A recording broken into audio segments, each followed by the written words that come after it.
ایک 55 سالہ شخص ڈپریشن کا شکار تھا۔ اس کی بیوی نے ایک ماہر نفسیات سے ملاقات کی۔ بیوی نے کہا کہ میرا خاوند شدید ڈپریشن میں ہے، براہ کرم مدد کریں۔ ڈاکٹر نے اپنی مشاورت شروع کی۔ اس نے کچھ ذاتی باتیں پوچھیں اور اس کی بیوی کو باہر بیٹھنے کو کہا۔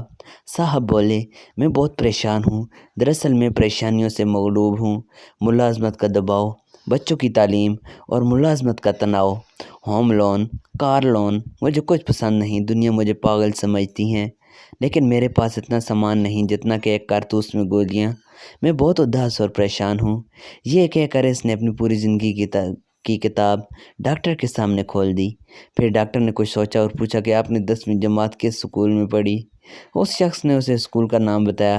ڈاکٹر نے کہا کہ آپ کو اس اسکول میں جانا ہے، پھر اپنے اسکول سے آپ کو اپنی 10ویں کلاس کا رجسٹر تلاش کرنا ہے اور اپنے ساتھیوں کے نام تلاش کرنے اور ان کی موجودہ خیریت کے بارے میں معلومات حاصل کرنے کی کوشش کرنی ہے۔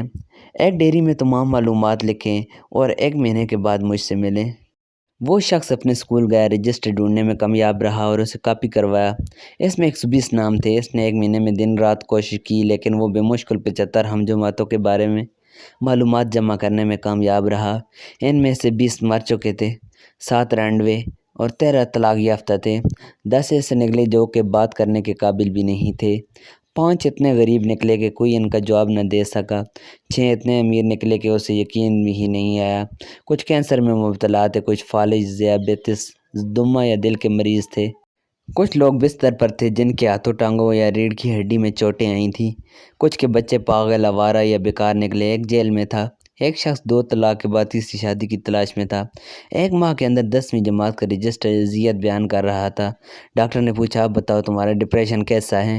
وہ شخص سمجھ گیا کہ اسے کوئی موذی بیماری نہیں، وہ بھوکا نہیں، اس کا دماغ درست ہے، اسے عدالت، پولیس، وکلاء کا کوئی مسئلہ نہیں، اس کی بیوی اور بچے بہت اچھے اور صحت مند ہیں، وہ خود بھی صحت مند ہے۔ اس شخص کو احساس ہوا کہ واقعی دنیا میں بہت زیادہ دکھ ہیں اور وہ بہت سے اذیت ناک دکھوں سے محفوظ ہے۔ دوسروں کی پلیٹ میں جھانکنے کی عادت چھوڑیں، اپنی پلیٹ سے پیار سے لیں۔